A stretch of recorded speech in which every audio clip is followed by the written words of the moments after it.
Hello, friends, and Merry Christmas. Today I'm going to be telling the real story of Christmas. I may have to leave out a lot of things, but I will be getting back to it. So let's get on with the real story of Christmas. I will be making this into at least a mini-series and probably even a series. At the end of each, I will be telling you what I will be covering next, so you can say whether or not you want to find out where our traditions actually come from. What would become the Festival of Christmas coincided in time and many features to the Roman holiday of Saturnalia. In the Eastern churches, the festival was not celebrated until nearly the end of the 4th century, and even at that time, Eastern churches celebrated it in January. It is likely that in the East they celebrated the Nativity under the name of, and at the same time of, Epiphania or Epiphany, to align with the Western churches. They changed it to December 25th. However, Epiphania was distinct from Christmas, a time when Eastern Christians celebrated Jesus' baptism.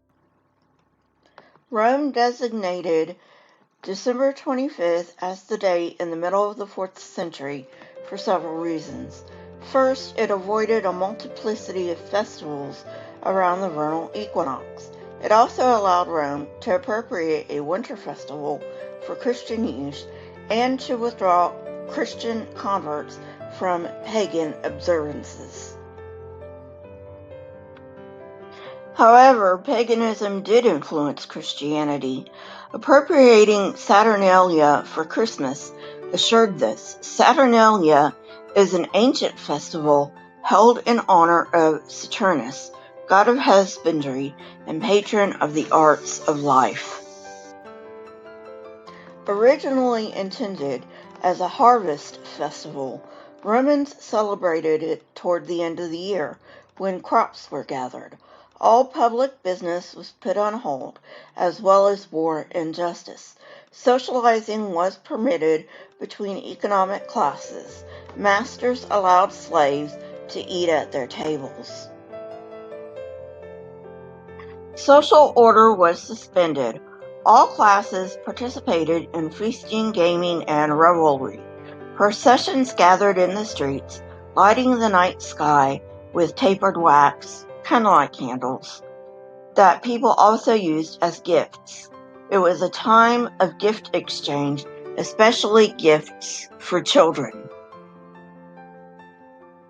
Giving gifts to children was originally part of another festival called Sigilliaria, but as with other feasts clustered around this time, became part of Saturnalia. This festival lasted from December 17th to the end of the year. The sun begins to face north again at the winter solstice, suggestive of life and joyfulness. One of the early popes even said it celebrated the return of the sun rather than the birth of Christ. Yet the analogy is so obvious that it was easy to move the festival to the Christian calendar.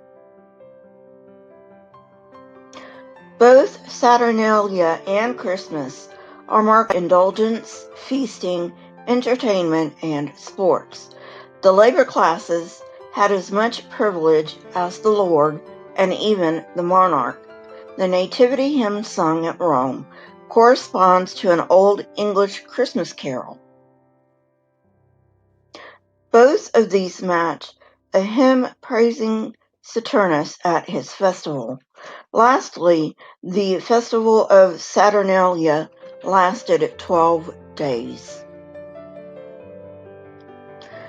The special use of candles is also common in both Saturnalia and Christmas, both for the purpose of lighting up the night and also to serve as gifts for those of the poorer classes. Be on the lookout for part 2, in which I address the similarities of Mithraism to Christmas. If you like this kind of content, hit the like button, press the subscribe button, and if you want to know when I come out with new content, hit the bell next to the subscribe button. My Twitter, Discord, email, and PayPal links are in the description, along with the source that I used for this episode. In my usual sign-off, I will wish you a very Merry Christmas and Happy Holidays. Here are a few videos from my library. If you have not watched them yet, go ahead and watch them and tell me what you think. Until next time, friends, goodbye.